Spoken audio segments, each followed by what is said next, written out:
I'm the Reverend Dennis Reynolds. I use he, him pronouns, and I am proud to and pleased to begin serving a second short-term contract as the interim contract minister with this congregation. As many of you know, I just returned about 10 days ago from 2 months in South Africa. And I brought this shirt. It's shwe shwe, it's South African cloth that I bought from my favorite fabric store in Cape Town, Mandibli Fabrics. And the stole is new, a gift from Sharon. Has an African fabric on the other side, but we thought it was a bit of a clash with the shwe shwe. I had a little subcommittee of fashion advisors who suggested we would do this side. For those who aren't familiar with it, this is the logo theme of the Unitarian Universalist Association repeated on this side of my stole. And we're going to begin this morning a little different than we sometimes do on Sundays. We're going to begin with a shared song, a shared prelude, if you will. And it's a song from South Africa. It's Siyahamba. And I want you to invite you to go ahead and take a look at it. The lyrics will be projected, but it's 10:30. That's in the teal hymnal. A little background information, if you're here and there is a song, a hymn that's in the order of service that has 3 numbers, it means it's in the gray hymnal. If it has 4 numbers, it's going to be in the teal hymnal, which is a newer version. Yeah, oh, you don't have the hymnals. Oh, we're getting some out there, because then those who actually want to look at the dots on lines and sing the melody as written have an opportunity to try to do that. But what I want to do before we sing the song is just talk through the lyrics a moment, okay? Because it's in Zulu, which is a guttural language.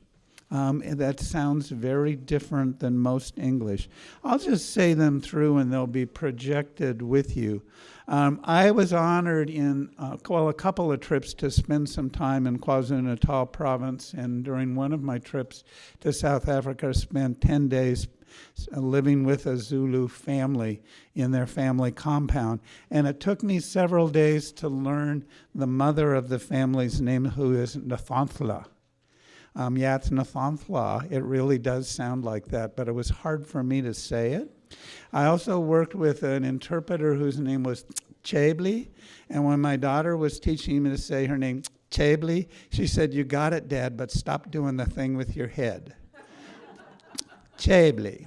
And so in Zulu, the lyric would be, Siyahamba kuka mene koiko, would sound like a click. But most of us can't do a click. They do kuko. Like I said, I can't do it. So what we will do is Siyahamba kokanene koiko, Siyahamba kokanene koiko. Okay? Just think. It's 10:30 in the hymnal. Okay? Siyahamba kokomene koiko, but we'll be singing along with an English church choir, courtesy of the BBC and YouTube. Go ahead, cue it up back there, Jake.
Thank you. Please be seated. I found that choir and that congregation to be a pretty fun group to sing with. And, you know, you guys even started moving with a new song.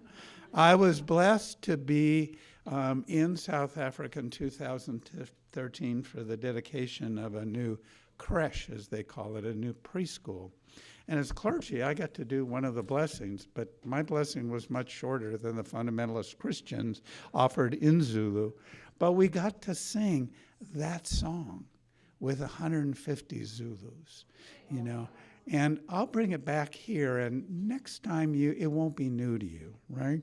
And we'll sing with a little more enthusiasm and a little more movement, right?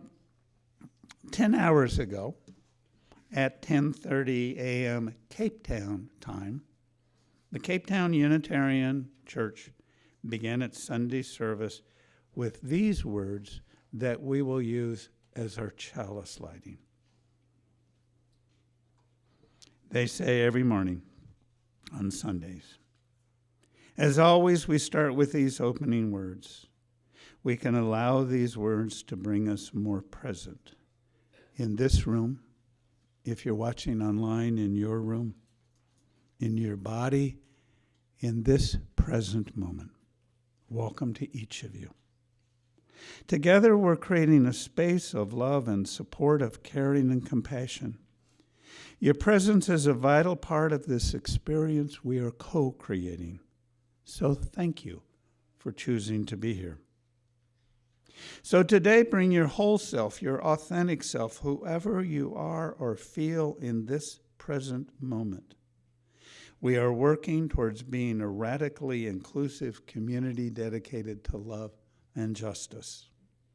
Whoever you are, whoever you love, however you express your identity, whatever your life situation, whatever you believe or don't believe, whatever the color of your skin, whatever your age, whether you have physical or mental or spiritual challenges, whether today you are filled with joy or filled with sadness, whether this morning you are eager to engage with others or need space to just be, whether you have brought your best self this morning or your struggling self, whether you come with an open heart or feel closed up because of wounds you carry or because of fear, shame, or lack of trust, there is a place for you here. We hope today you find something that makes you think differently or find something that touches your heart. And perhaps something that makes you at least a bit uncomfortable, because that's how we grow. We are not here to convince anyone of a specific spiritual path, but simply to share our diverse perspectives. So here in Roseburg this morning, we light our chalice in the spirit of love, our love-filled connection to our sibling Unitarian Universalist communities across the globe.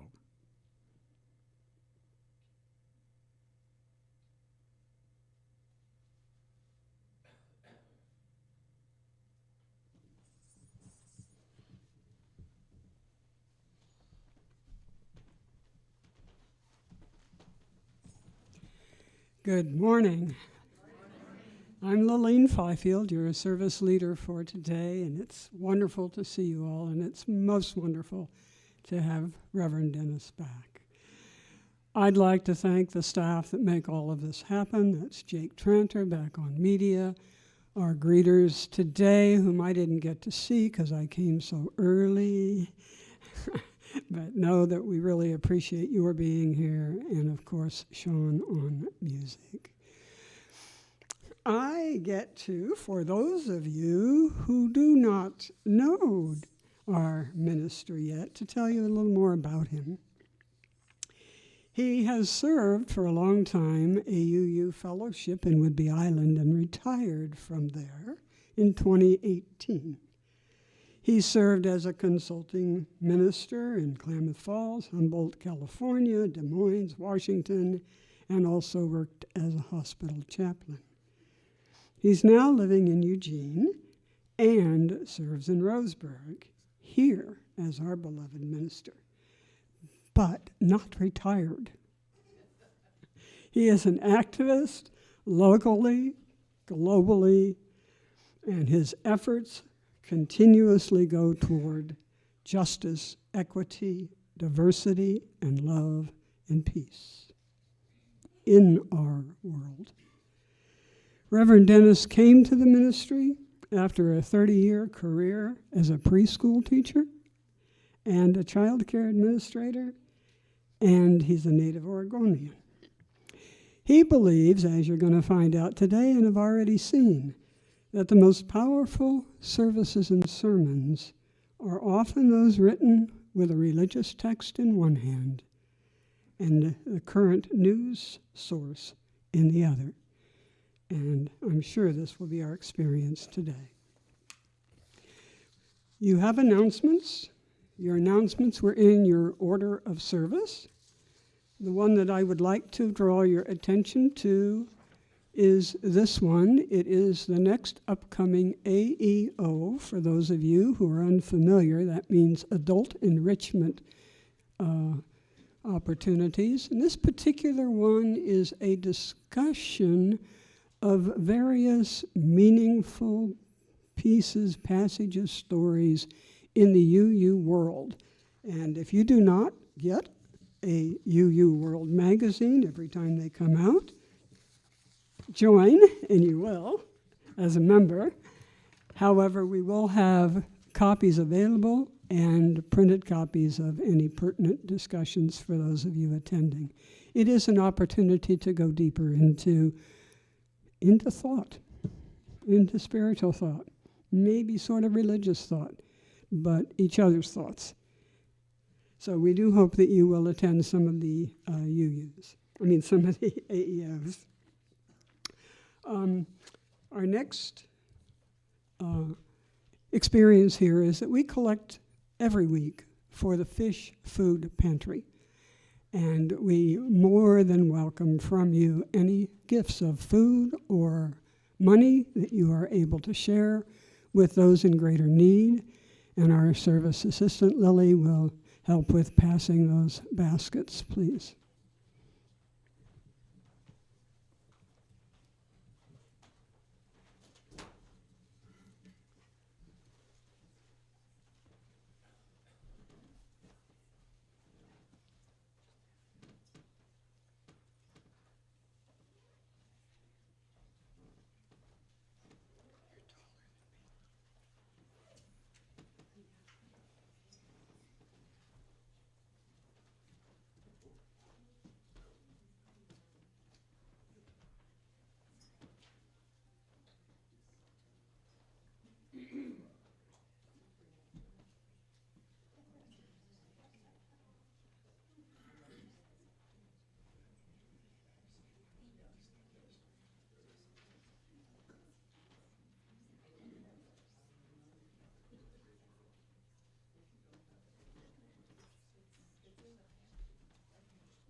Thank you so much for your gifts and contributions.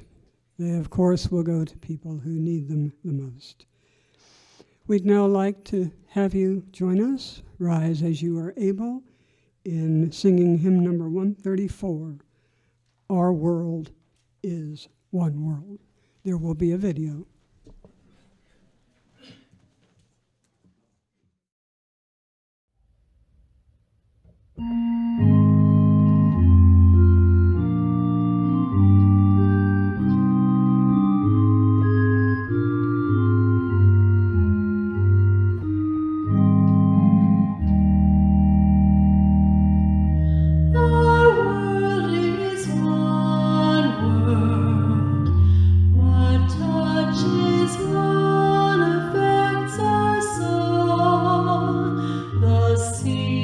That wash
have the good fortune this morning to share a story for all ages with many ages. As some folks know, this congregation is getting better about being more age diverse. And so anybody who wants to see the picture of the story I want to share can move a little closer. There's room on the floor down here or some vacant seats, or you can watch from where you are as you prefer. As Lillian said, I used to be a preschool teacher and an early childhood coordinator, and one of my favorite gifts to the center we left was we got a really good library in the lobby. And one of my favorite children books authors and illustrators is Leo Leone, who I think is a profound teacher of basic life truths and a pretty darn good illustrator as well. Illustrator. Do kids know what an illustrator is? What's the illustrator?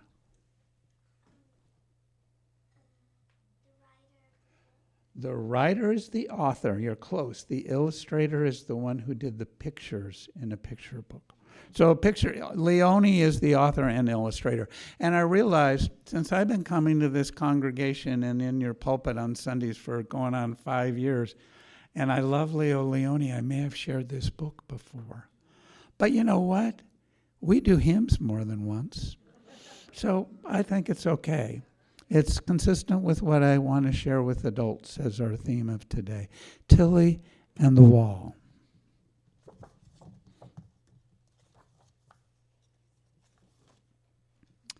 The wall has been there ever since the mice could remember. They never paid attention to it. They never asked themselves what was on the other side, nor for that matter, if there was another side. They went about their business as if the wall didn't exist.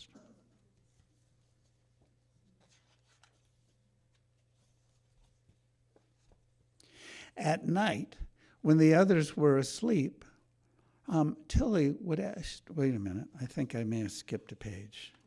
Yep, the pages stuck together. That's what happens when it's a misty morning, right? The mice loved to talk. They chatted endlessly about this and that, but no one mentioned the wall. Only Tilly, the youngest, would stare at it, wondering, what's on the other side?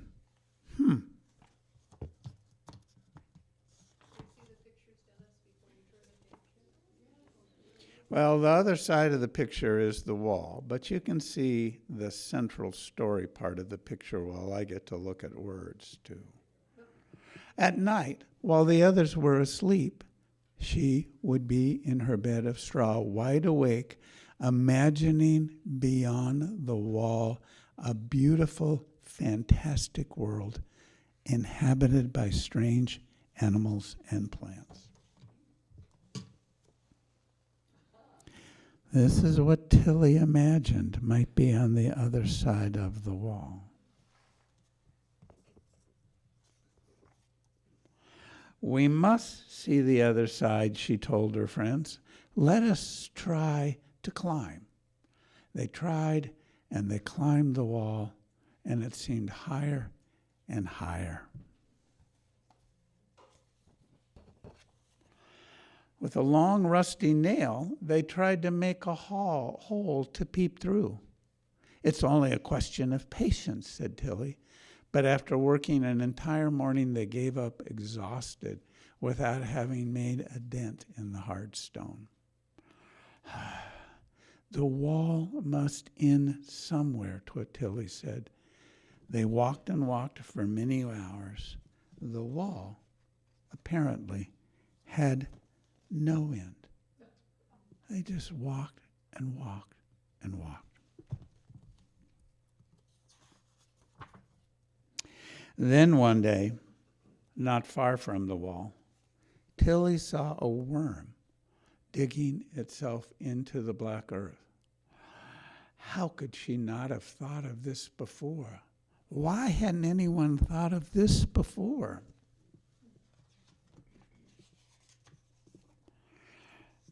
Full of excitement, Tilly began to dig. She dug, and she dug, and she dug. There she is under the wall, digging and digging and digging.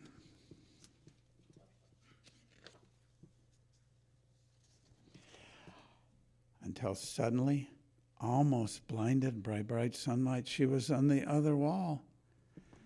She couldn't believe her eyes. There were mice. Wow, regular mice.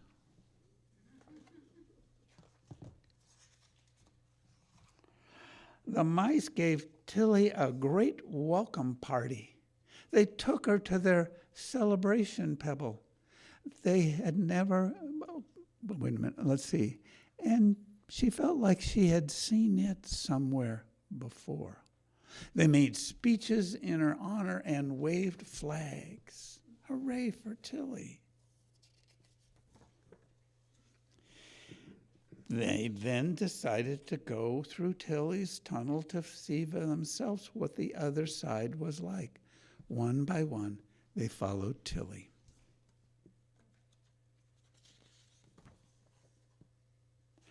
And when the mice on Tilly's side of the wall saw what Tilly had discovered, there was another party.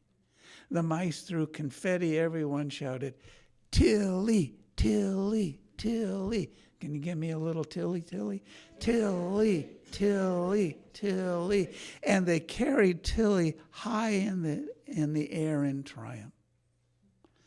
Since that day, the mice go freely from one side of the wall to the other, and they always remember that it was Tilly who first showed them the way. That's the end of our story. And we have an opportunity to sing children out to some time downstairs. Sharon's going to be ready to go down with you. And as always, any kids who would rather stay and hear a boring sermon from me, you're welcome to do that too. No, it may not be boring. It may be fun up here, but it's your choice. Okay, let's sing them out. Jake, you want to get that slide going?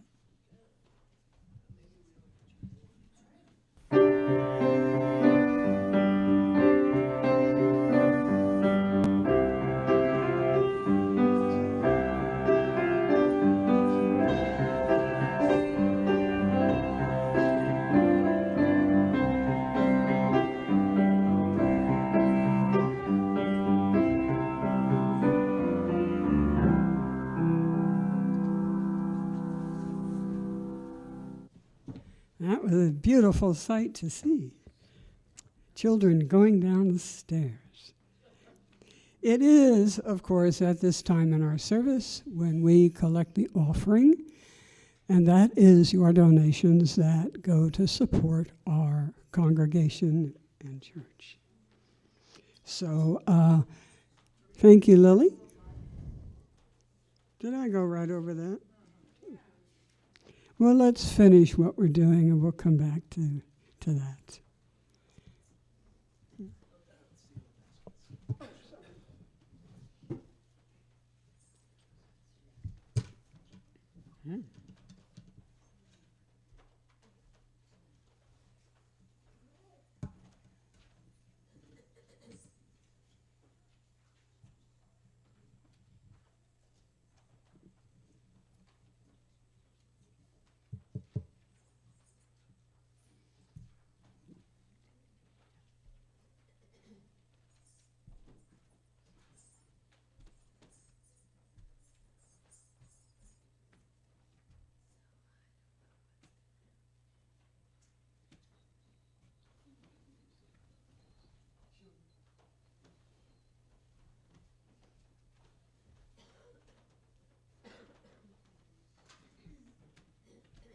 Thank you so much. Know that your offerings will be put to good work and good use and help our congregation prosper. Now, that other part we overlooked. Lily, will you join us in the... Get We're doing joys and concerns now, and that is candle lighting. For those of you who have a joy or concern you'd like to share with our congregation, if you'll start over here and pass across the front. If you wish to share your joy out loud, there is a microphone. If you choose to light a silent candle, that's wonderful too.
that what's happening? And Sean and Susie Shea bringing to us today Everything is Holy by Peter Mayer.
Now can you hear me? Some of you may recognize this song. It's by the same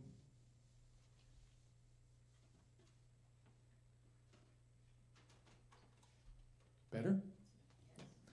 Same songwriter as Blue Boat Home, Peter Meyer. Very lovely song.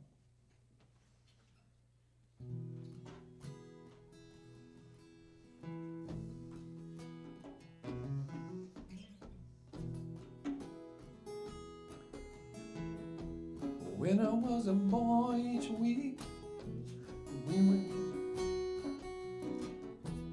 when I was a boy each week, on Sunday we would go to church, pay attention to the priest, and he would read the holy word, and consecrate the holy bread, and everyone would kneel and bow. Today the only difference is everything is holy now. Everything is holy now.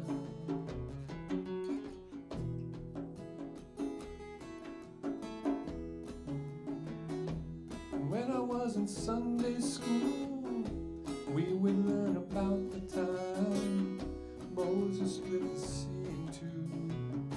Jesus made the water wine. And I remember feeling sad that miracles don't happen still. But now I can't keep track, 'cause everything's a miracle. Everything's a miracle.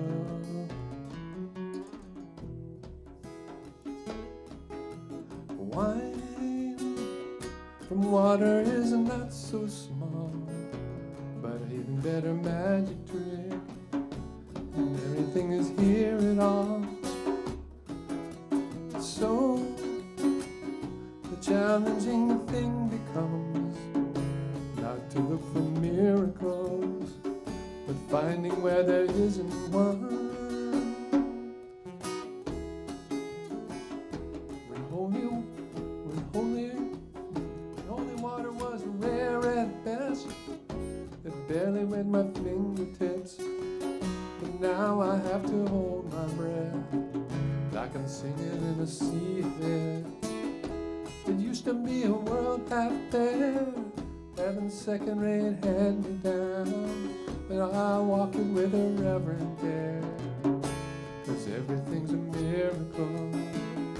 Everything's a miracle.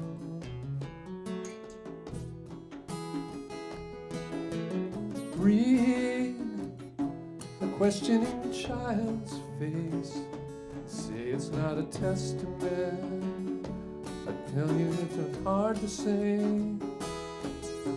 See another new morning come, a sacrament. I tell you that it can't be done. This morning outside I stood, I saw a little red-winged bird shining like a burning bush, singing like a scripture verse. It made me want to bow my head. I remember when church let out, how things have changed since then. Everything is holy now.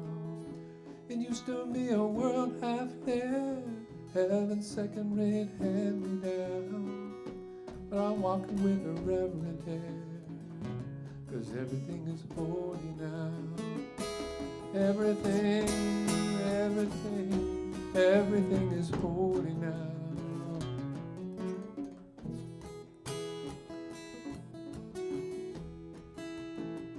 It used to be a world half there, heaven second rate hand me down. But I walk it with a reverent air, 'cause everything is holy now. Everything, everything, everything is holy now.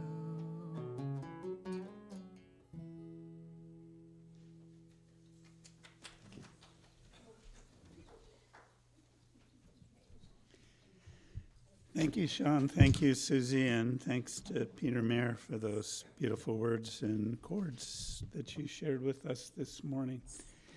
And when I listened to that lyric, I remembered just breakfast this morning. I'm blessed to have bird feeders outside my window.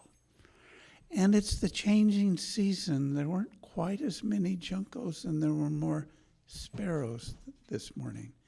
And I found those transitions and seasonal changes profoundly holy.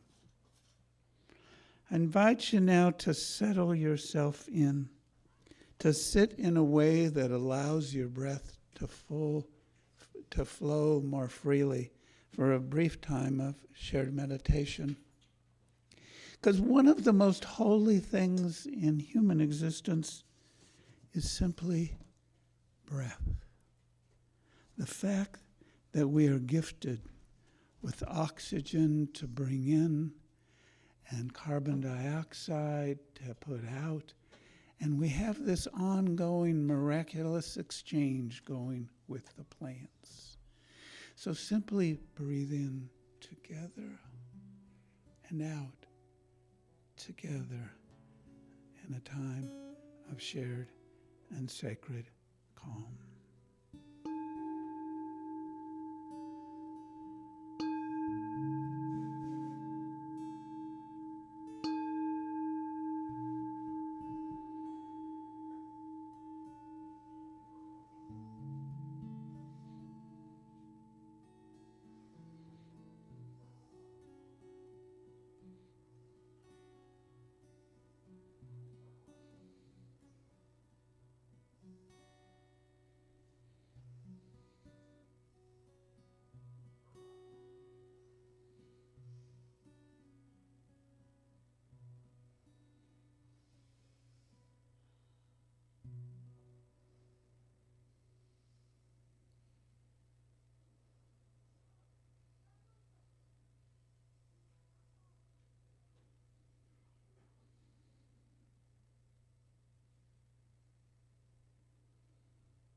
Now, Lillian and I have some words to share from a reading by Marta Valentin.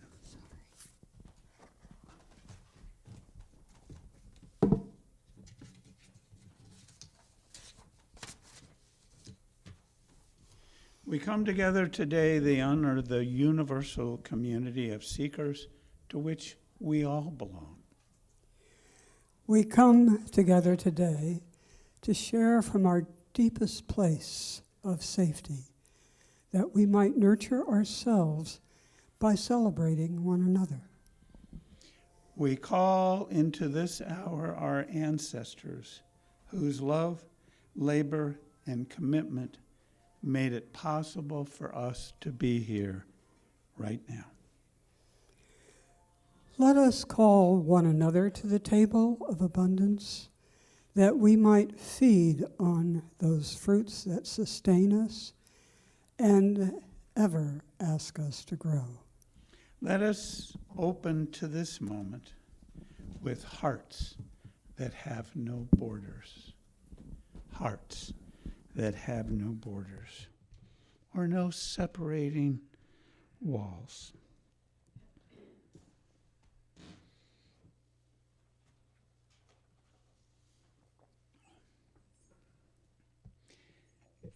It was a dark night in the Karoo and arid region of South Africa. We had driven out into the bush to get away from the lights of the lodge we were staying in order to get the best possible view of the starlit sky. As we climbed out of our 4x4 safari vehicle, we looked up into the light of the heavens. And as you know, when you get away from other lights, how miraculous that can be. The Milky Way and an infinite number of stars shimmered in the sky. Our guide used a laser light to point out various constellations, those clusters of stars in which the ancients had imagined pictures. I quickly recognized the 3 stars that make up Orion's belt, but the surrounding stars were turned around so that the stars that we normally would see as describing Orion's legs were above the belt. And the bow that the huntress would hold was below those 3 stars. The bow and the belt and the image were upside down.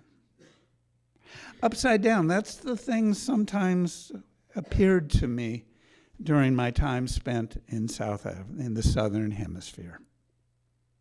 That night and every night and day while I was there, things looked different. I also saw many things that were new to me. That night, for the first time, I saw the Southern Cross, constellation that's not visible to us here, but as long-guided travelers in the Southern Hemisphere seeking their way. The North Star that would potentially guide us here in the global north was hidden below the skyline. Things were different there, and yet many things, like the visible alignment of stars that make up the huntress's belt, appeared the same. I invite you now to take a moment and pick up your order of service, right? And just look at the front cover. I asked Genevieve in the office to find me an image like this of the globe with people gathered all around it. And I want you to take that picture and rotate it and turn it upside down so that the people who appeared initially in yellow are at the bottom and the people who are portrayed in blue are at the top. That's the reality of the perspective of the globe when one is in the Southern Hemisphere. It's a very different worldview. So when we return the image to what we would consider as normal, as right side up, we see that a worldview that closely resembles how we look at the world.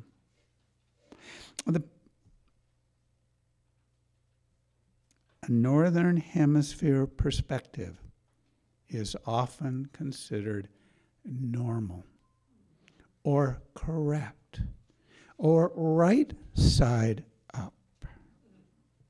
The unfortunate truth is that view and the attitudes of those of us who have been called the global north are considered the norm. And such viewpoints and patterns of behavior are often globally dominant, economically, politically, and increasingly environmentally. We Eurocentric Americans too often view our fellow human beings in the global south as other, as different, as exotic, and at best, our poor relations. Yet as Tilly discovered when she emerged from the tunnel, people all over the world are very much the same, with the same longings, the same joys, and the same desire to celebrate life. Spending time on the opposite side of the world helped to remind me of that reality. Most of our time in South Africa was spent staying with family and living like many residents, especially the privileged ones, live every day. We spent a lot of time just hanging out. 50 of our 60 nights in South Africa were spent staying with my grandson and his parents in a small community called Greyton, which is about an hour and a half east of Cape Town. Our other days were spent at the glamping venue, think safari-style tents where the wedding took place, in the coastal resort community of Muizenberg, and a couple of nights in a safari lodge in the Karoo in a managed game reserve. We went there so that my sisters who were visiting in South Africa for the wedding could see some African animals and on a dark, clear night gaze up into the southern skies. We also spent several days just before Christmas in Cape Town with my son Nick and his partner Allison, the wedding couple, and our youngest grandson Noah. The South Africa we experienced in the city was very, very different from the bucolic community of Greyton. Cape Town, you see, is a city of 4 million people, and it is in many parts of the city a cosmopolitan city with beautiful homes, high-rise hotel, a busy port, beautiful beaches, and banks and office building towers. Amongst the biggest ones now under development is a complex which will house it's a $300 million complex which will house the new Amazon South Africa headquarters. Some of the fancy beachfront homes in Sea Point in Cape Town are some of the most expensive and most valuable real estate in the entire African continent. Yet over the hills on the other side of Table Mountain, the peak that looms over the city, is Khayelitsha. Khayelitsha, which is home to over 1 million Black South Africans. Ostensibly, the township, when it was created by the apartheid government in 1983, was to provide those living in substandard squatter camps with improved formal housing. The formal housing is very small and very simple.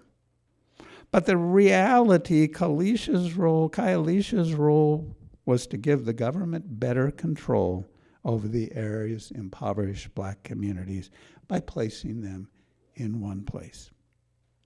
Though legal apartheid ended long ago, the economic and residential separation continues, with many people of color still living in townships. Khayelitsha is the fastest growing township in South Africa, with over 1.25 million people living there. Poverty is still a big issue, and crime and unemployment rates are high. And those unemployment and differential income factors are related statistics. The differences between those waterfront areas and Khayelitsha are echoed throughout South Africa. South Africa has the greatest gap between wealth and poverty of any country on the planet. It also has the highest property crime rate. Those are related statistics. Property crime in the urban areas result in most Cape Town residents living in homes surrounded by high walls with electrified fencing on top of that. Lots of security cameras, lots of careful behaviors. In an older downtown neighborhood of the city, my wife Suzanne and I discovered in Cape Town a special sanctuary. It was not surrounded by barbed wire or a wall, and the door was wide open every Sunday morning. It was the Cape Town Unitarian Church. It seems there have been Unitarians gathering in Cape Town since 1867, and they've been part of the International Unitarian Movement since 1921. The history of our shared faith in South Africa was not unlike what was transpiring at the same time here in the United States in the second half of the 19th century. Here in the U.S., I'm going to talk about there first, a young preacher who was seeking ordination in the Dutch Reformed Church named David Fowrie had encountered a liberal religious theology while in seminary in Holland. When he returned home, he preached about a different kind of religion than what had been heard before in most South African churches. His original sermons led to a public appeal for him to found a community based on what he called the New Theology. The New Theology, as praised by Fowrie, was grounded in what he described as the very essence of religion: love of God and love of neighbor, a love-centered theology. Fowrie gathered a congregation of people who felt the need for a church unfettered by traditional dogmas, open to the advances of modern knowledge, and receptive to new spiritual insights. From 1867 to 1890, the fledgling church, known back then as the Free Protestant Church, rented premises in a commercial building in Cape Town, and in 1890, they purchased the warehouse that they had been meeting in, and it's been converted into the church where they meet still. Now, during that same early history in Cape Town, wait a minute, I jumped ahead a paragraph. My new daughter-in-law, Sister Rebecca, is a history professor at a South African university, and she shared at a family gathering how the Unitarians in Cape Town have been involved in justice movements and progressive action for a long, long time. I remember her sister asked her, well, how do you know this? And she said, I'm a historian.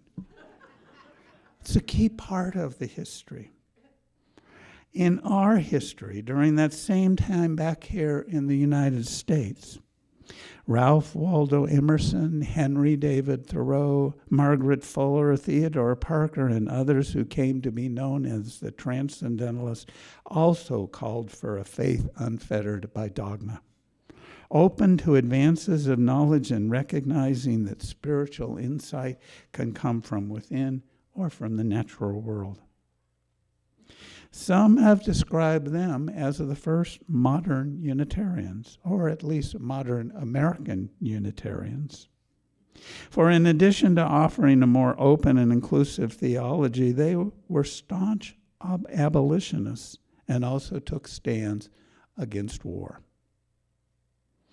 So concurrently, Universalist notions emphasizing a theology that centered love at the very essence of faith were spreading across this country. Those co-emerging liberal theologies were growing on opposite sides of the globe. I remind myself periodically, and we sort of demonstrate it when we turn the order of service upside down.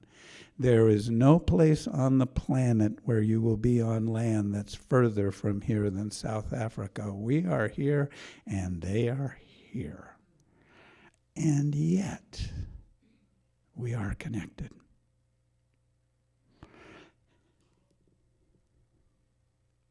Even at a distance, our shared theological notions, beliefs, and practices continue today. Those opening words, I hope you recognized, are very similar to the standard opening words here, shared here on Sunday mornings. And it's taken from their service. I first visited the Cape Town Unitarian Church back in 2009 on my first trip to South Africa. I remember well that first visit. I came in the door and was greeted, and they handed me their then brand new copies of the gray hymnal that we share here. They had just received a couple of boxes of hymnals from the U.S., from Boston, and stuck inside was the order of service for that morning service, marking the first hymn. As the service progressed and it came time to sing that song, everybody in the room but me opened their hymnals because it was hymn number 123, Spirit of Life. As I stood holding the hymnal, people kept looking at me like, how does he know this song? But my home congregation in Eugene, like this congregation, sang it every Sunday. Spirit of life, come unto me. I sang that with that community in Cape Town. Now back then, many of the Cape Town UUs I met were American expats who had been active in Unitarian Universalists here in the U.S. And they, like people we see in U.S. UU churches, were almost entirely white. Their focus seemed to be primarily on coming together in a community. I returned next again in 2013. It was on that visit I met their then new minister, Rue Milan. I got to know Rue better over time because in 2015, when he came to the UUA General Assembly, which was in Portland, Oregon that year, he first landed on Whidbey Island, where he stayed for several days with Suzanne and I before we traveled to Portland together for GA.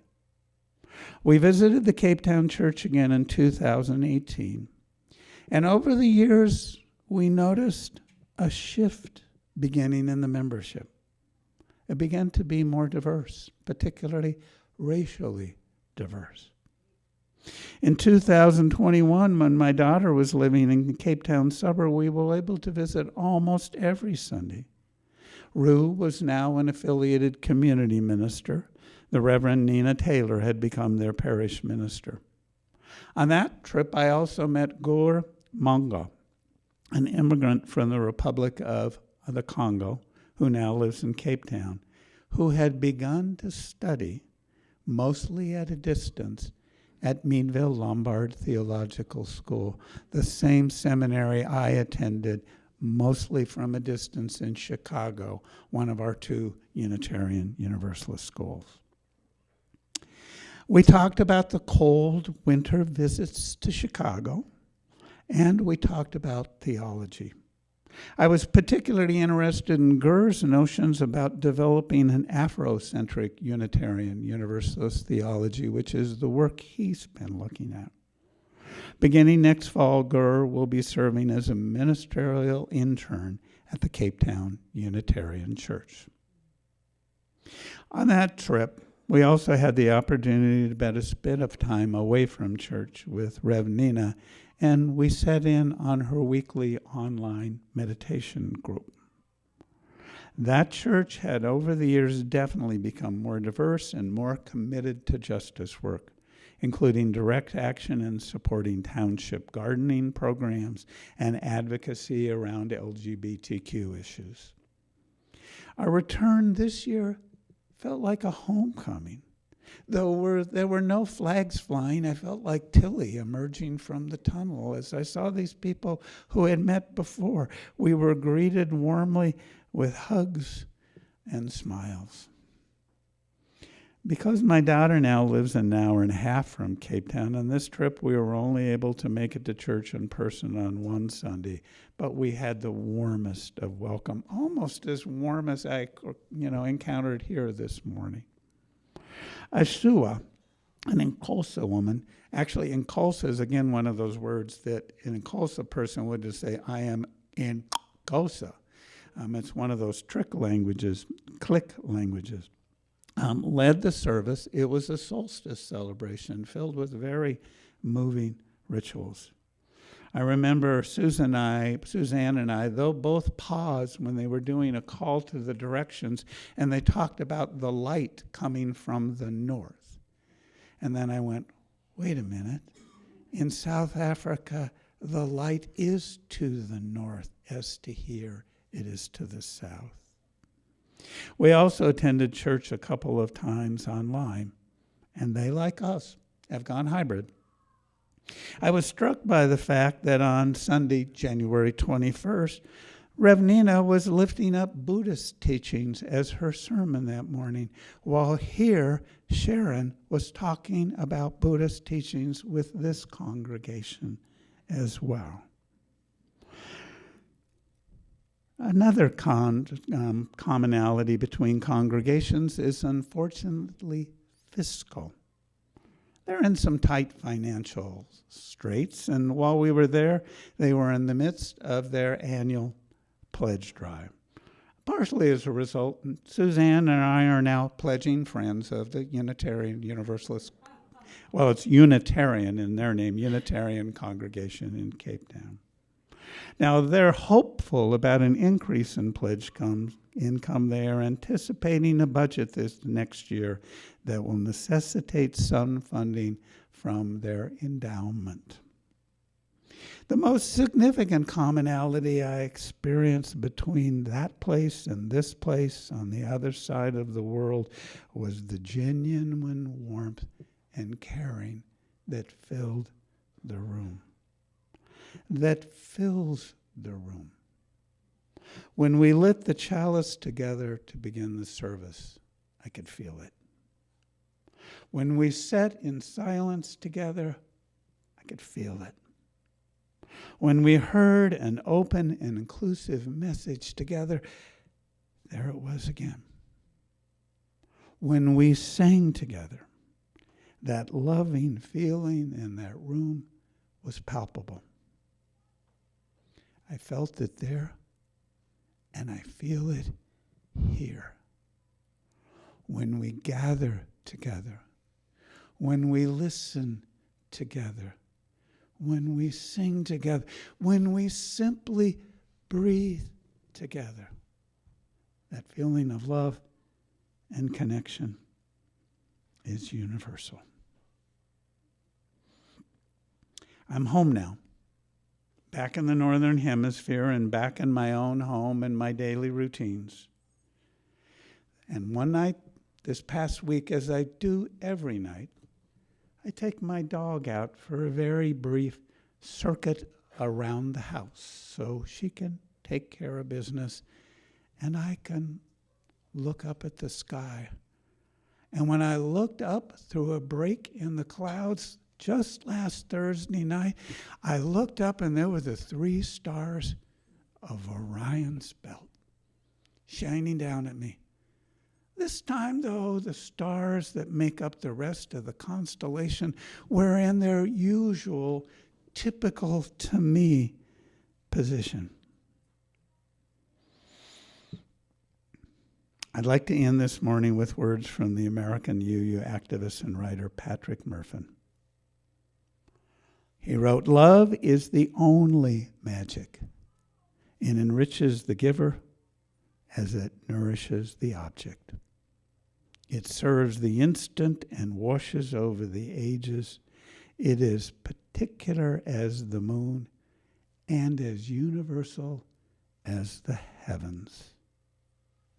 As universal as the heavens. May we stay present to that reality.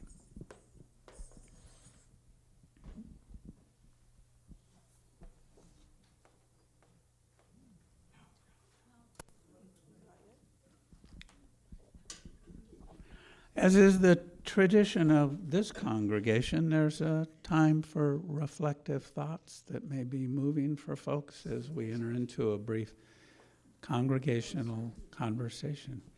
You know, Unitarians and Unitarian Universalists across the globe tend to be a chatty people too. So, Sean, thought. Oh, I just wanted to appreciate that tunnel that you brought us, that brought us close to the people on the other side of the world. Thank you.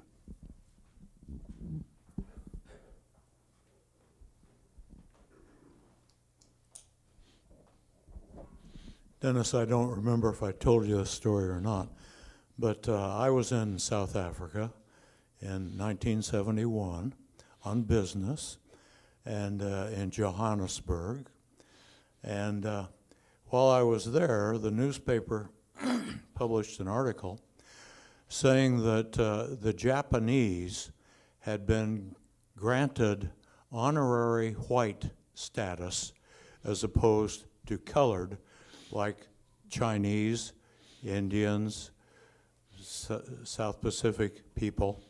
And it just shows you how arbitrary and ridiculous these racial things are. Right. Well, and one of the things that I shared in my column, what I call ponderings in the UmQuest this week, was about some of that classification, and that now people self-classify. And some people who we would describe as black. I mean, I talked to Larry this week, and they're a similar hue as Larry is, but they would call themselves as colored. And that's a derogatory term here, and I had to kind of struggle with that one of being a very different perspective. But that those colored people are the most ancient of Africans who lived in the southern part of South Africa. But yeah, it's those arbitrary labels, and labels we embrace, sometimes with deep and appropriate pride, as how we identify self. It's when they create apartness, which is the root of that word apartheid, that it becomes problematic. Absolutely. Racial realities are real, but racial divisions are human constructs. Oh, this was the most beautiful service, the most beautiful. But I'm wondering why we didn't hear the music, why we didn't get the drums up here. Oh, there's more to come, Betsy. Ah. From Sean and Susie and Peter Mayer are sharing more gifts with us this morning. As you've been speaking about being in South Africa, I was thinking about when I was in South Africa for like 3 months, and I realized I can't remember the name of the little town, but then I remember, oh, okay, I was in rural Yep. South Africa, and I, for the first time, was the different one. Mm-hmm. And I learned a lot about that. And I learned also, when I went to the bank one day and got it in the end of the line behind a local people of the local color, the lady at the windows called me ahead, and I said, don't be ridiculous. These people have been waiting, and I've got all day. And I didn't go. And I felt proud of myself Mm-hmm. because I didn't go and take something that I didn't feel there at all. I Right. really felt other. Right. Well, the realities of those racial expectations, even though they're no longer legal constructs, are still very, very profoundly impacting what happens in South Africa every day, as those constructed constructs are in this country in far too many circumstances. Absolutely. Any other comments? Well, we will I think about that because I grew up with parents. Mother was from the South, and she had love for everybody that, it didn't matter, but I heard words that made me very conscious of being white and not them. And it bothers me because I have this to undo every day when it happens. Undo is a very good word, Betsy, and thank you for that one. I feel called in my life to deconstruct some notions that were embedded in me by being part of the culture in which I was raised. We often think of apartheid as some notions that exist far, far away. But in Eugene, there's an 18-year difference in life expectancy in my neighborhood and what's called the Train Song neighborhood in north edges of Eugene, which that neighborhood has the largest concentration of people of color. And so we have a little apartheid here. We call it zoning. But don't even get me started about zoning and, those pieces. So I do want to invite us to join with Sean and Susie and Peter Mayer for our closing hymn, Blue Boat Home. It's 1064 in the Teal hymnal and lyrics projected.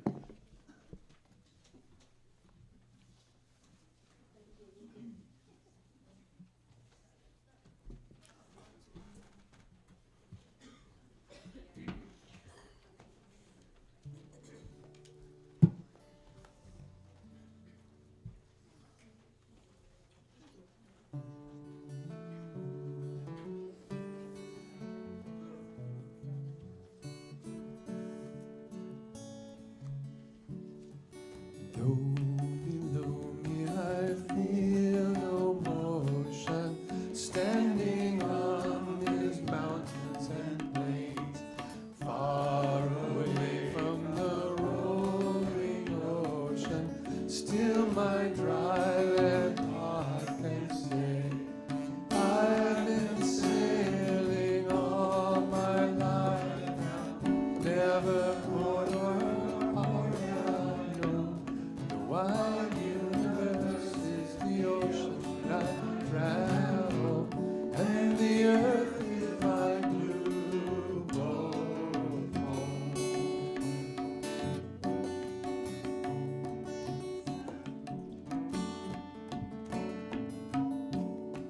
Sun my sail and moon my rudder, as I fly the starry sea.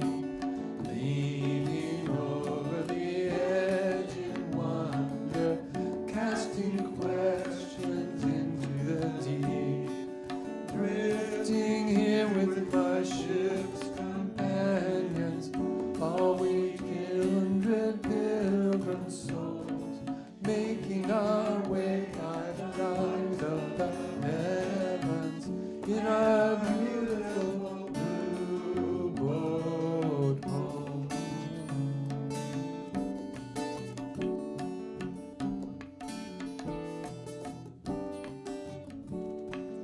I give thanks to the waves upholding me, hail the great winds urging me on. Greet the infinite sea before me, sing the sky my sailor's song. I was born upon the fathoms, never harbor or port have I known. The wide universe is the ocean I travel, and the earth is my blue boat home.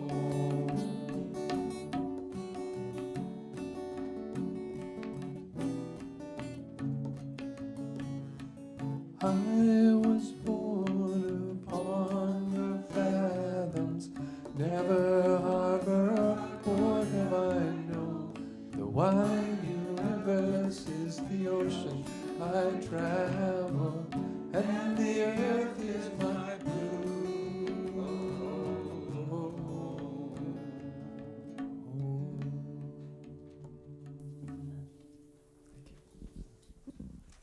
Thank you, Sean. Yeah, and Susie. Thank you all. Our closing words of benediction are from the American Unitarian and Transcendentalist Theodore Parker. We come together today to share from our deepest place of Oh, safety. That's the reading. I sure did that. From Theodore Parker. Be ours a religion which, like sunshine, goes everywhere. Its temple, all space. It shines the good heart. Its ritual, works of love. Its profession of faith, divine living. Shalom, salam, amen, and blessed be. Please join us now in Go Lift It Up, number 1057. There will be coffee after, and join us for conversation.